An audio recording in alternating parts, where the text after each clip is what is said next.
ઋષિ નો હોત તો તમને ને મને કોઈ દી ગ્રંથ મળત નહીં. હંમેશા માટે ઋષિઓની રિસ્પેક્ટ કરજો. હું તો મારી ઘણી બધી કથામાં ખાસ કહું છું, એ 12 મહિનામાં એક દિવસ ઋષિ માટે સ્પેશિયલ આવે. કયો દિવસ કહેવાય? ઋષિ પાંચમ.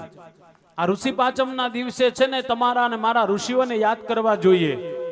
જે ગોત્રમાં આપણો જન્મ થયો હોય ગોત્રના ઋષિને થેન્ક યુ કેવું જોઈએ. આપણે એને સામા પાંચમ હોતે કહીએ છીએ. એ દિવસે હારી પેટ હામો ખાઈ લે હો પાછા. અમારા રાકેશ દાદા બેઠા છે. અમારે એકવાર ચર્ચા થઈ હતી વર્ષો પહેલા, આપશ્રીને યાદ હોય તો કદાચ સાગરભાઈના ઘરે જ વાત થઈ હતી કે સામા પાંચમ ખાસ કરીને બ્રાહ્મણોએ તો રહેવી જ જોઈએ. જે જનોય ધારણ કરતા હોય ને એને સામા પાંચમ કરવી જોઈએ. બીજું, પરણેલી સ્ત્રીએ પણ સામા પાંચમ કરવી જોઈએ.